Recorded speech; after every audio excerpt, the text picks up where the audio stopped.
করে লাইছ কেজি নিব না কেজি নি মরা মর হবো তাই হ্যাঁ হ্যাঁ বেশি আলু কত 1000 টাকা দিন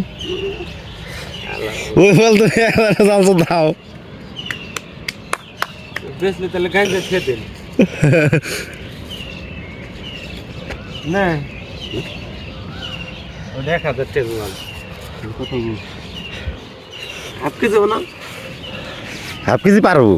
কি হাফ কেজি কেজির কাছাকাছি ধরবো একটু 500 মর হইতে পারে 500 না 500 টাকা মাছ নেই না 500 টাকা গোয়াল পাওয়া যায় না না বেশি গেছে না খারাপ কয় নাই খারাপ কয় নাই কে 500 টাকা পুকুরের হিসেবে খারাপ হয় না এটা তো আমি মানতেছি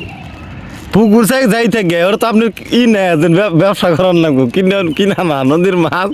আর এরা নদীতে যায় 1700 টাকা আদার খাওয়িয়ে না ঠিক আছে তো 1700 টাকা আদার খাওয়াইছেন আপনি এত জানে না জানবো নাকি আহে না মাঝে মাঝে দেহে তো বসে পাতেন হ্যাঁ দেহে তো বসে পাতেন না আপনি মেলা দিন ধরে তো বসি দেন তা তো বাজে না আমিও তো আমরা তো আহি সকালবেলায় দিই না মেলা দিন ধরে বসি দেন আমরা তো পুরান তালে থাকি না হে মেলা দিন বসি দেয় এই কইতেছি কিন্তু মাছ বাজে না হালা আজকে তো এটা বাজছে এটা হনমনি বলে রাখতে লাগি এটা তো বুঝলাম না ওই তো ভাই ঘুরে গেছে ফরে যাই ওই গিয়ে জারাম জানে দি না রাখি করতে হ্যাঁ মেলে তো ঠিক হবে হ্যাঁ খায় রোজা থাকুনি